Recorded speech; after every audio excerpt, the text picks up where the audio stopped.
All right, so today we're going to be jumping into the metaverse and do it in a way that is going to be interesting around staking.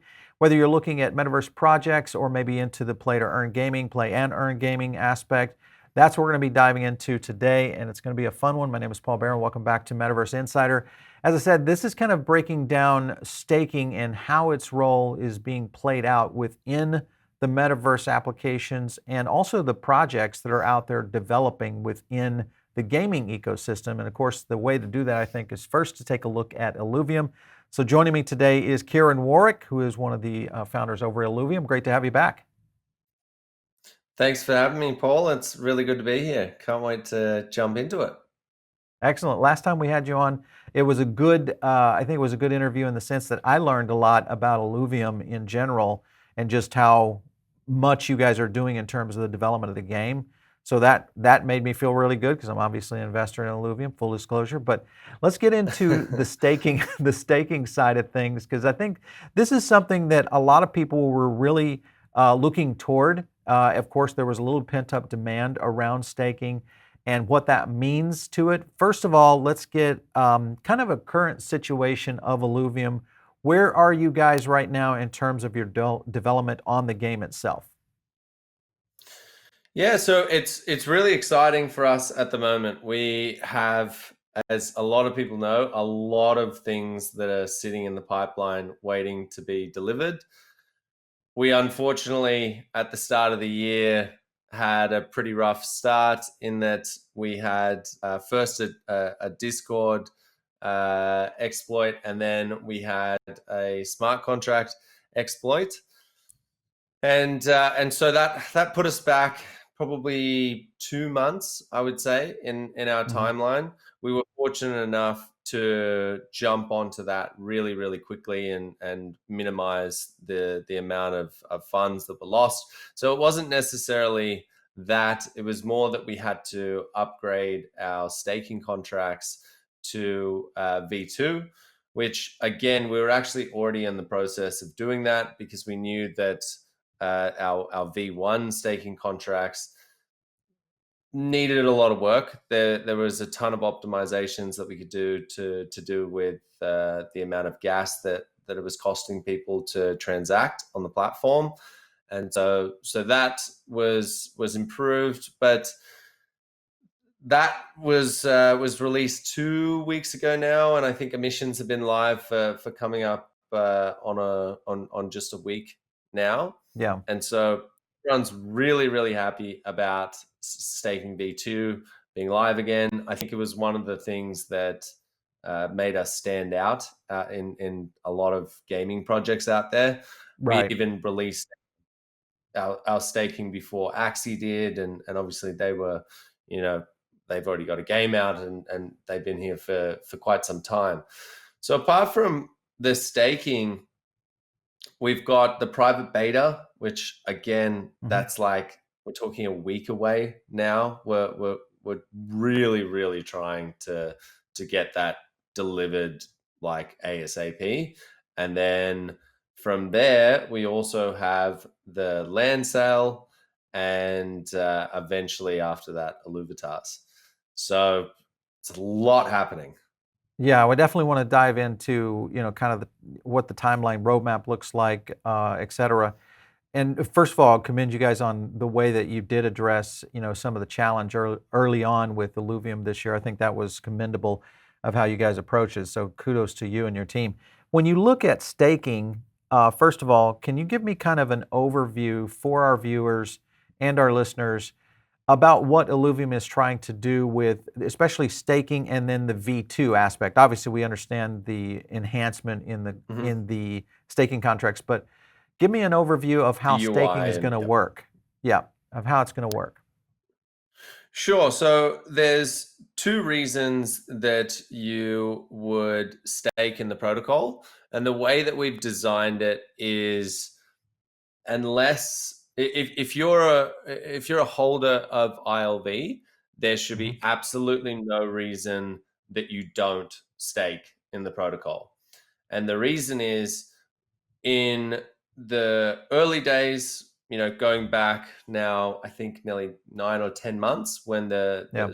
staking program started, that's when we were offering really, really high rewards to try and bootstrap the amount of liquidity that we had in the protocol, so we could reduce slippage for people that were trading in and wanting to purchase ILV. And Right. so that was the plan early on, and stakers got a huge benefit from that. I think we're pretty steadily holding around about a 500 to 600% APY, which in what's considered a blue chip token, it's pretty decent.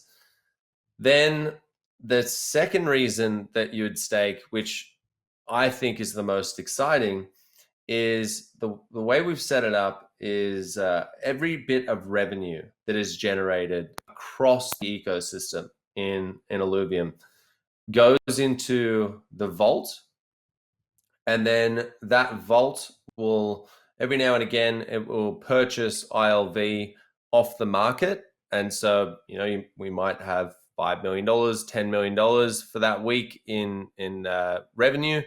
We'll take that, it will be in ETH. We'll swap it for ILV, and then Hmm. we'll distribute that back to the people that are staked in the protocol proportionately. So the more you have staked, and the longer Right. you have it staked, the more you're going to get from revenue distributions. So that's basically the two reasons why you would hold ILV and stake ILV. Yeah. So, okay. So, first of all, excellent on explaining how it works. And one of the big reasons now you look at the genesis of why do you have staking in general? Why do projects kind of go in this direction? Kind of explain the reasoning behind staking has to be a big component for the future of Illuvium. So it's kind of exciting. Number one, it really piques the interest of people that are day traders that are looking for higher returns. Yeah. You've got these people out there that are called yield farmers, and they will Hmm. literally go around from project to project to project.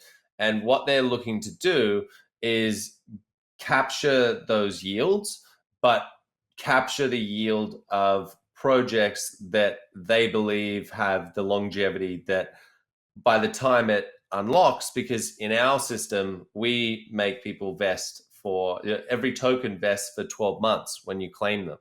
And so Right. you really want to know, hey, 12 months is a long time in crypto. You want to make sure that, am I actually investing my when I say investing, am I staking? Am I using my liquidity that I could potentially use elsewhere on something that might not even last 12 months? Or Right. is this going to be, a good project? I believe in it. Therefore, I'm going to chuck my liquidity in here. And as I mentioned earlier, it's all about that early incentivization. It helps people educate. First, they're looking and it's unfortunate, but it's just crypto. First, they're looking for that large number, and then it's like, okay, that's a large number. Now let's actually Hmm. look into the project and find out if it's decent. But that's one of the reasons. It's just to really feed the needs of these yield farmers and really get as much growth out of them as possible in the early days. And then the second reason is simply to reduce the slippage in our main decentralized pool.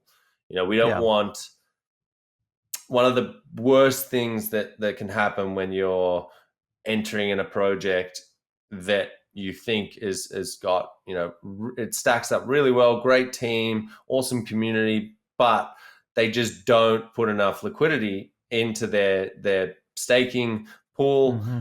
And you go and try and buy like $50,000 worth or $10,000 worth, and all of a sudden you're getting like 9,000 out of your 10 grand. And it's kind of Right. like, oh, I just lost 10% before I even started. Yeah. It's not a great feeling. Yeah, I think generating liquidity access, but also I think to a certain extent with at least some of the staking projects that we've seen be very successful is I think it's just the brand awareness in many cases, and it also ties investors to the project on much more of a long-term basis. If you think about if you're going to long-term invest in metaverse and also in play and earn gaming, you have to kind of pick the horses you're going to invest in, just like you do with any other token or any other asset, stocks included. All of those kind of Hmm. work in the same format. It's not necessarily designed for those day traders outside of what they're trying to do from a yield aspect. But even in that kind of scenario, it's still more of a long-term play. So I definitely understand how it can be very beneficial, especially to the core community. So that's the cool part. Let's get into SILV2 and Illuvium, ILV, and how those Hmm. two yield formats will work and which one would be the better strategy. I'm kind of curious because we kind of have a little bit of a back and forth here in our own crypto pit talking about whether or not to go SILV2 or go with the Illuvium token itself as the reward. Can you explain the differences and how that works? Yeah, so it's tough. First of all, I can't give financial advice and whatever. I Sure. mean, I can give recommendations on what I think might be the best way, but I have no idea if it is going to come to fruition. But you've got a situation where if you take your staking rewards in ILV, they're going to vest over a 12-month period. Hmm. Now, a lot of things can happen in 12 months, right? That might be a situation where ILV increases tenfold, or it might Right. go backwards by double or whatever. And the the risk factor is that you're locked up for 12 months, right? And so it could go either way potentially. Now, if you're confident, you might go the ILV route because you think there's only potentially 10 million of these tokens out there. There's going to be 10 million players plus potentially. Therefore, that ILV token is going to be extremely scarce. And that's my only way to gain access to revenue distributions. That might be your strategy. Yeah. Then flip side of that is you've got SILV, which you can gain access to immediately. Now, there's another little variable with SILV that theoretically it hasn't been officiated by Illuvium at all, or any of our team members or whatever, but someone has gone and created an SILV pool on Uniswap. And Yeah. so not only do you gain access to your rewards straight away, you actually don't even need the game to actualize some of those rewards. Hmm. Now, like everything, someone's not going to give you your full amount Value. of Yeah. value on what your SILV should be, because as we know, SILV is the in-game currency and should be pegged to the price of ILV.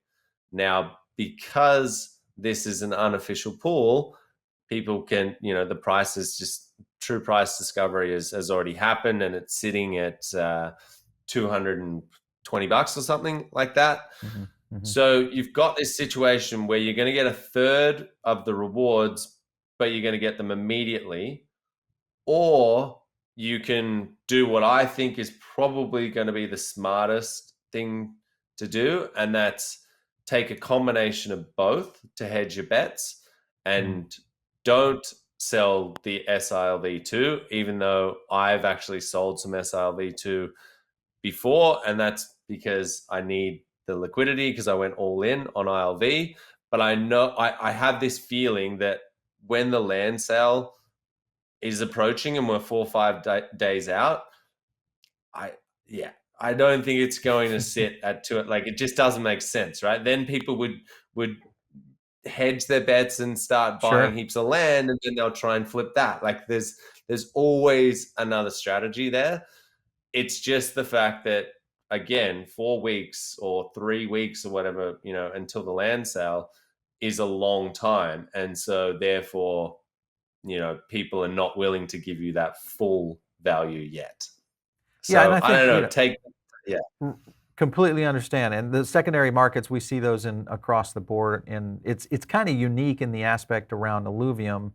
Obviously, the project is not out yet for secondary market pools to come up like that. To me, it's actually, I would think, a compliment because I think that only shows more faith in the overall ecosystem that these pools are out there thinking, hey, this is a valued product that eventually is going to be worth an equal 1-to-1. So it's really kind of just a monitoring system of being able to kind of give you liquidity in the short period of time. But I would agree. I think Mhm. if you're a long-term holder of Illuvium, you want to go all in on the sense of just staking. Whether for me, I would. This is my own opinion. Again, not financial advice. Yep. I've been going the direction of just with the Illuvium token itself. Yeah. But I could see it as hedging both sides of it, from especially around the land sale being a potential opportunity because I Hmm. can go in and grab it real quick. But there's some definite benefits. I think that now when you look at the lockup period or the staking period, 12 months, this is one of the longer ones that I've seen. And the first time I Mm. heard it, I was kind of like, I don't know. I like Illuvium. Listen, I'm a big fan of it. I own it. Will I own it in a year? I'm asking those questions to myself. And I'm looking at that and going, does it force me into doing something? And then a lot of times I'll take a look at just like your chart, and I go all the way back to your chart back in October of last year when you were around 640, which is what you're trading at Hmm. today. So this was October of last year, and then today you're trading around the 640. So for me, for an investor standpoint, I think, gosh, okay, that was back in October. So the likelihood of Illuvium going back down is probably pretty low. So my position right now, especially because of the value of Illuvium, I feel like it's undervalued currently.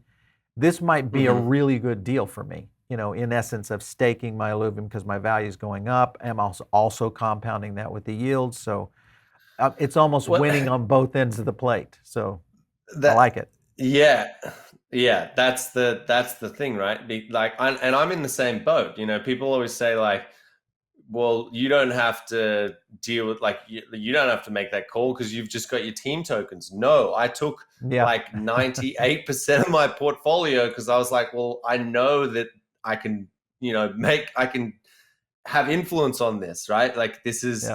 a project that we've started, so it made sense. And I'm sitting there as well, and I'm like, God, I know I'm gonna regret doing this, but it's kind of like, what do you do? Yeah. I like it. Well, it's going to be fun. I think this is going to be one of those things that for the people who are exploring great play to earn, and there's only a handful of them out there that have really good staking programs anyway. And if you're going to go into these tokens and you have the opportunity to stake, this seems to be the strategy that any common sense investor would make if they're looking long term. And if you're thinking metaverse, if you're watching our show, you guys believe metaverse is long term like we do, and the companies and the projects that are going to be here in a year are going to be so much different and in essence, I think, worth so much more money in terms of value, just in what they're rolling out. So I'm all for it. Let's talk about the question of the ILV APR going down as more people stake, because this happens in Axie. The stake volume kind of affects that yield percentage. How will that work with Illuvium? Well, to be honest, I haven't done and I probably should have. I haven't done the individual analysis on it. But my take on it was, as I was watching it over the past 9 to 10 months, is that obviously the yield that we're giving out is being reduced every fortnight, right? So you're going to get Sure. that APY is going to, or APR is going to go down theoretically no matter what. But you have this pressure on the other side. The reason why you are wanting people to, you're giving these rewards is they need to buy the token, right? Right. So yes, and in the situation where you're escrowing the rewards for a 12-month period, there's no downward pressure and there's only upwards pressure. Now, there is downwards pressure on how much ILV we're emitting. So I believe that's why we when we were sitting at like around the $1,500 mark, it basically sat between 450 and 600, that Hmm. entire rise from like 500 to 1500. And Okay. I believe it was sort of counterbalancing itself all the way up. Then obviously the market capitulated and everyone went down. That's when we saw the halving of the APY. Now, if all of a sudden we went back up, the amount that you're getting from those tokens, if it's in the case of it goes back to 1500 or whatever, Hmm. more than double your Yeah. yield. So you'll see that APR go straight back to 600, and then we would be in that same system again where you have, and obviously it gets less and less over time because eventually we'll literally the staking program is deprecated. But Hmm. the idea is you want it to stay as steady as possible for as long as possible, because Right. Right. that means that your users are happy and you're keeping a really solid amount of liquidity in your pools. Yeah, I think it's an interesting analysis for any investor. This has brought a new instrument into investing. It's completely different than any other kind of asset class out there, and especially when you look at crypto and some of the metaverse projects, play and earn gaming, et cetera. It starts to bring a new landscape, I think, to understanding how long-term investing works, and then also what are some of the yield factors. So you have to create really kind of a whole new spreadsheet, so to speak, of trying to map that out to really understand what your potential is over a period of a year. And that's even if you can chart out effectively the growth of the market itself, which is in itself a very volatile situation. If you're an investor, you already know that. But it's going to be Mm-hmm. interesting to see how this kind of plays together. With that being the situation, and you also look at potential regulation on yield, instruments today, we're starting to see a lot more pressure, at least here in the US, of the Mm-hmm. federal government and many others. And I think around the world now, we're also seeing a little bit of pressure on many of the companies that are offering high yields on things like USDC, Tether, some of the stable coins, and even to a certain extent, some of the exchange products that are out there. Do you see that coming into the staking arena in terms of a regulatory mechanism? I do. I honestly, if I'm being serious, I do. Sure. But I think it's still probably 2-3 years away.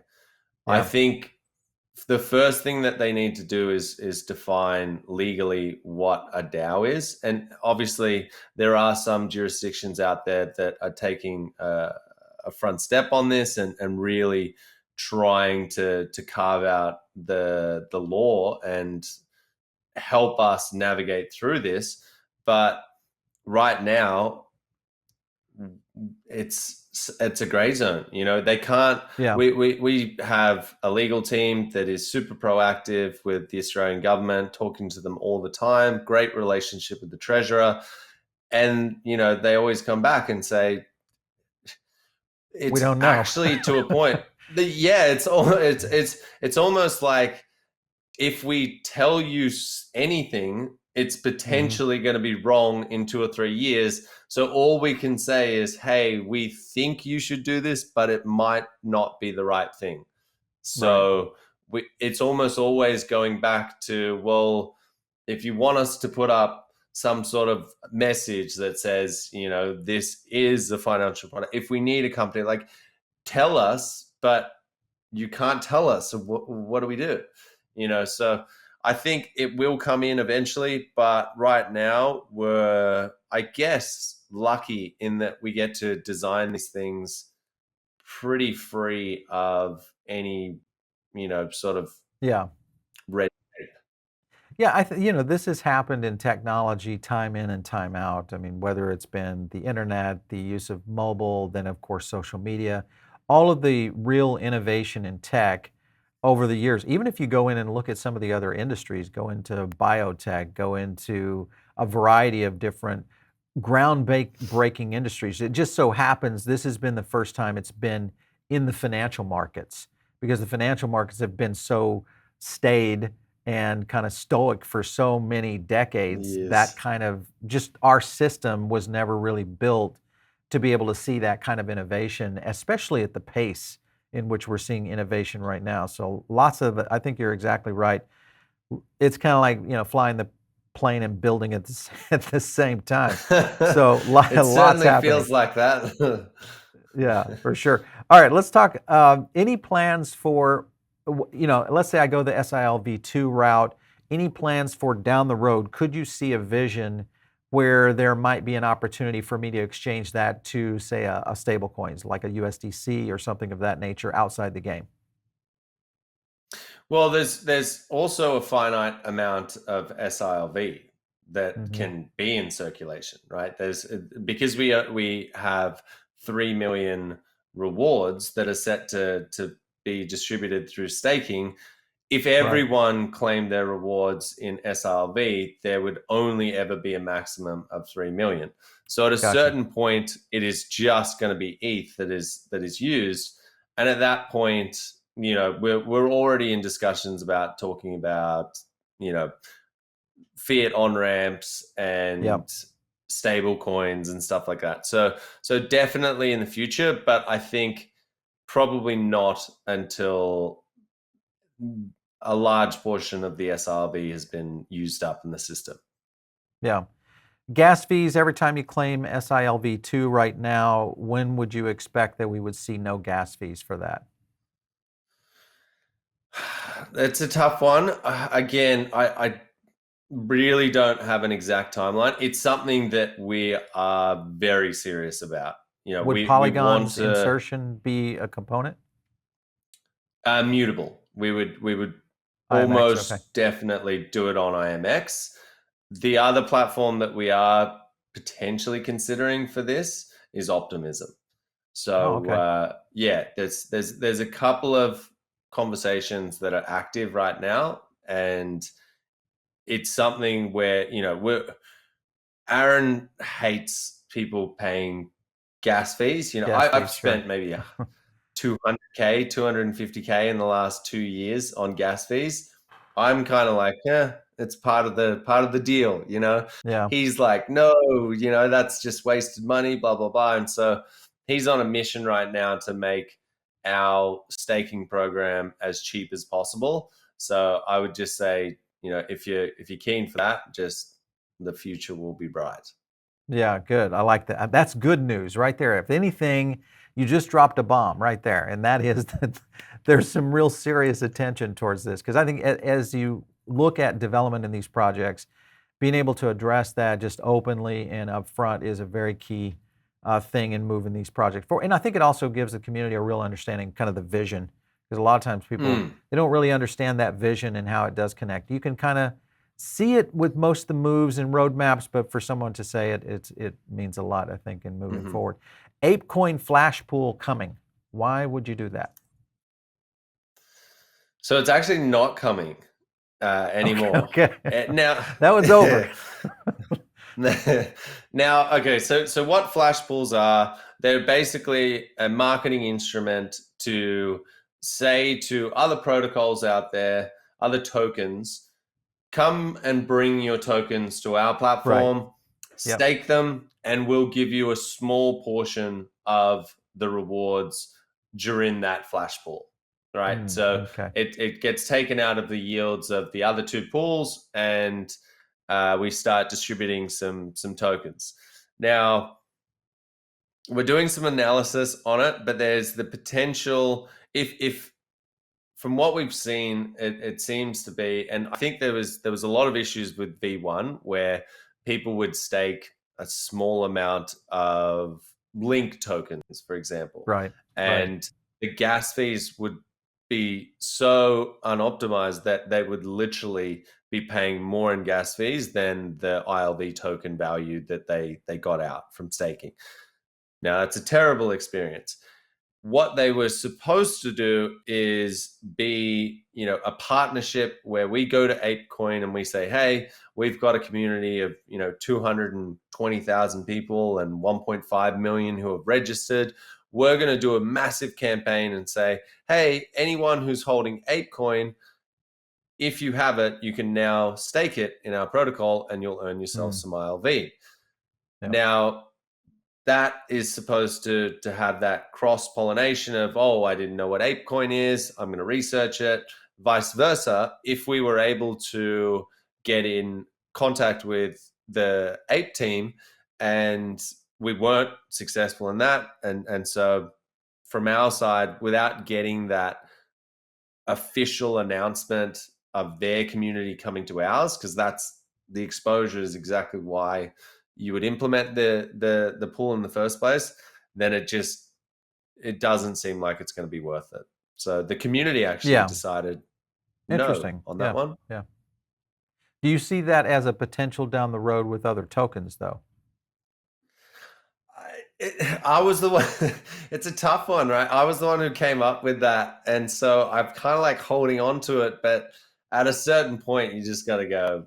It didn't work. Yeah. It Yeah. could have worked, and whether or not it was the gas optimizations that killed us or not in terms of flash bulls, I don't know. But I'll wait until this data comes back, and if the data agrees with the rest of the community, then I'll let it go forever, and we'll Yeah. never see him again. Okay. Couple of questions here on the roadmap. Land sale, Illuvitar sale, question mark, and then also Illuvium Zero. What would that look like in terms of timeline? I know we're not pinning you down to a date, but is that a Yep. 2022, or are we seeing maybe some development into 23 on that? No, that will all be delivered in 2022. Now, Okay. Illuvium Zero is going to continually get bigger and bigger and bigger. There'll be Sure. more. There'll be more buildings for you to be able to create, and there'll be different stuff that you can do to do with alluvials and blueprints and stuff. So I see that as an ever growing project. But in terms of the open beta of that, definitely this year. Cool. When I don't have a date, unfortunately. Now, private beta and the land sale, that's what we're trying to get out this month. Private beta, I'm like 99.9% sure that's going to be out this month. There would have to Oh, be that's great. something ridiculous. What you're watching right now is, Yep. the private beta. So Yep. that should come out. Fingers crossed, nothing crazy happens in the next week or so. Land sale will be a stretch, but we're really, really, really pushing to have that at the end of this month. Yeah. Whether we can Kieran, you hit got that it. date, not sure. Good. Kieran, you got to put a good word in for us. We would like to get access to that private beta. Oh, 100%. Let me know. Yep. Okay. All right. Straight Good. after this, I'll add you to You that. get, No problem. you got it. Couple of last questions for you because this is more industry. What's been happening within the industry? Obviously, we've seen the Ronin hack. This was a big one, and I think you've already lived through this, so you are probably as good as anyone to kind of answer this question. When you look at the overall situation of how that has happened, and it's going to happen over and over. We're going to continue to see this as it's a problem. Mm-hmm. Who's footing the bill for these things? I know you guys had to go into your own treasury to kind of deal with your own situation, but is that always going to be the solution, or how is this going to be addressed? This one is much bigger, obviously, with Ronin. What are your thoughts on that? Well, we were actually lucky. We didn't let it hit our treasury. So Okay. for some freak reason, Aaron was it was like midnight. They targeted us right at the worst time. And Mm, Aaron caught both exploits. Or I think one was someone else and the second one was Aaron, but we caught both exploits really, really fast. And yeah. so the first one was about 150 and the second one was about 500. And Mm, so I looked at it and and when Aaron called me, he was like, it's all systems are down. Like we're screwed here. We've been hacked, blah, blah, blah. I don't, should this is what I've done with this transaction. And I thought, okay, we can either, you know, take this ourselves and say that, and the reason there was that SILV2 was the main problem with the large hack. and Yeah. sorry, SILV at that stage, Yeah. and I had traded in that pool as I Mm. mentioned earlier, and so I felt even though it was an unofficial Illuvium pool, I felt somewhat personally responsible for trading in that, and I also didn't want any Illuvium users to be able to be sitting there saying that I was affected by this. I just wanted Mm. it to be erased and say, we've got the new contracts coming. We're going to make sure that security on those is ridiculously tight, and we have. So it's a one-time thing. Let's just pay for it personally. And and Grant and Aaron decided to come in with me on that. And so we were lucky enough to handle it in that way. Now, Yeah. if that's $100 million or Yeah. $600 million, Yeah. like unless I'm taking half of Kane's worth, I'm probably not going to be able to come up with that to reimburse people. So I have no idea. I Yeah. genuinely am feeling for those guys right now. I definitely, we as you know, we are super competitive. We're always going to be competitive, but I don't wish this upon anyone in Yeah, for terms of their sure. team, their community, or anything like that. So I just hope they can recover those funds.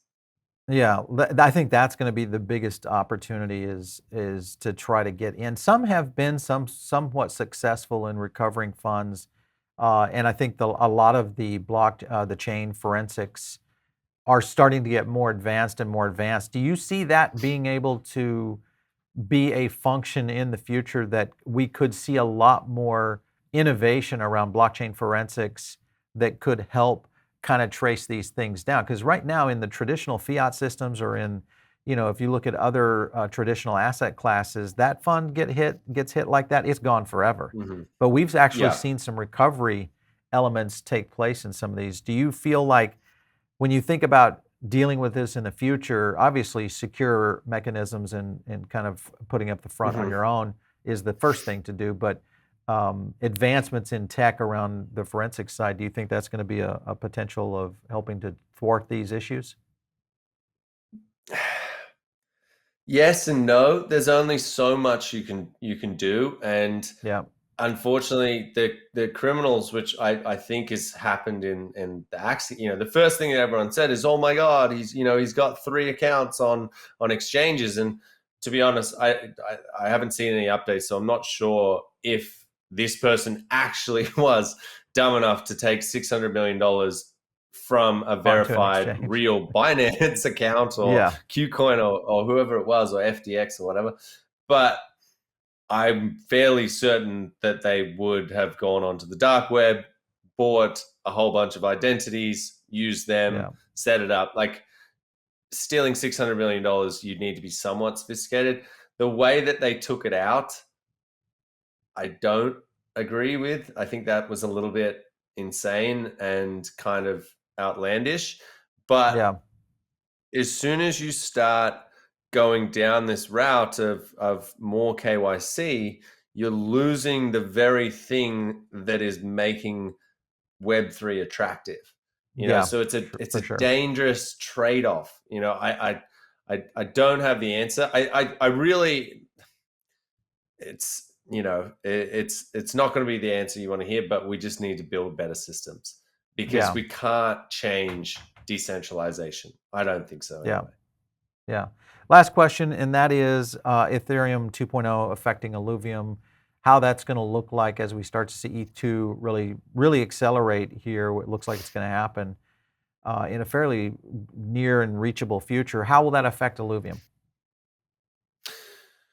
Well, I mean, we're using, as I said, a layer two solution, so which ETH2 is perfect for. So I think Immutable are building an extremely good platform that is super robust. We've been testing it for a long, long time now, and it's only getting better and better and better.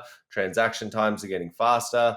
And so with the rollout of Ethereum 2, I'm expecting things to get even better with most layer 2 solutions anyway.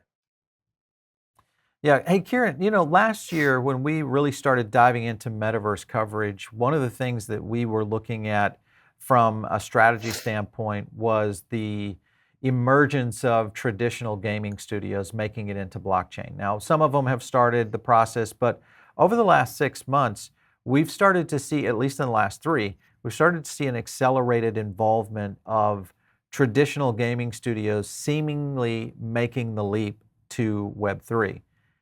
Do you feel that we're going to continue to see that kind of accelerant in the traditional gaming studios trying to make the leap into Web3, or do you think that is kind of just a PR move at this point? Uh, yeah, so I think there's two things that are happening right now. I think there's scoping, and then there's, you know, we have enough customers who are yelling and saying, hey, pay attention to Right. NFTs in some way, shape, or form, that you're getting these cutout teams in these large studios that are making up the Web3 division. Right. Now, a lot of these games, they're if it's AAA, it's going to be a 3+ year build to actually get in here, and Hmm. a lot of these traditional gaming companies don't take the transparent route that we have, in that they'll build in stealth mode. And so I'm not actually sure, and what I am seeing though is, what definitely is confirmed, and I think this speaks to maybe what you were saying about, is it just a Yeah. PR move? We're seeing a lot of developers now go out on their own and say, Mm. okay, well, the company I was at was dismissing this technology and has been for the past 2 years. I'm out. I'm Yeah. seeing it's if you are capable of building games and you really spend the time, you don't dismiss the concept immediately, and you spend a proper amount of time, I'm pretty confident that you're going to come out of that and go, okay, it's piqued my interest here. And Yeah. you might not get everyone, but we're starting to see a lot migrate across. And I think that might be the more of a catalyst for these than even their customers. Because when Hmm. their own developers are saying, we're developing the Huge. wrong things, that's probably bigger than, 10% of our players have gone over to this stupid NFT thing. Do we really care? Blah, blah, blah. It's like, we're losing our core staff. Like, why? Yeah. What's the reason there? Yeah, I think that to your point is probably, and we do follow a lot of the devs, especially from the studios as they start to make some moves into blockchain. I would agree that there are some high value assets that are starting to move either into current projects or doing a startup on their own. And I think that will be indicative of any new evolution. We've seen that before in other, industries where, kind of the smartest guys in the room start to figure out that there's some alter opportunities here, and I think that's only going to really kind of continue to grow it. I'm still on the camp that, back to your point, is that traditional gaming studios, for them, if they're going to stay with AAA, titles, the likelihood of them catching this wave is going to be mistimed, um, because in 3 years, blockchain is going to be absolutely rampant in the gaming communities, and I think just in general, it's a complete dynamic shift of the thought process that you have to be able to put these things out and be able to affect it. Now, sure, the advancements are going to happen and they're going to get better. All that kind of stuff is going to Mm-hmm. occur, but it's going to be interesting to watch. This is a very, very intriguing industry for sure. That is a big one. Anyway, It's Kieran, it's always great crazy. having you on, man. Great to pick your brain. Yeah. Thanks so much for having me, Paul. That was awesome. Excellent. Listen, we definitely want to get you back on as things start to roll out. We definitely are going to be looking for the private beta once, so we're going to connect up on that. Love to kind of give you guys some coverage on how that looks out, but it looks pretty amazing. So good luck to you and the Illuvium team. Thank you so much. Talk to you All soon. right. You bet. So you guys are listening over on the podcast right now. Best thing to do is jump over here onto the YouTube channel. This is the place where you're going to get all these interviews, and a lot of our analysis really dives in here on YouTube. If, of course, you want to reach me out on Twitter, it's just @PaulBaron. We'll catch you next time right here on Metaverse Insider.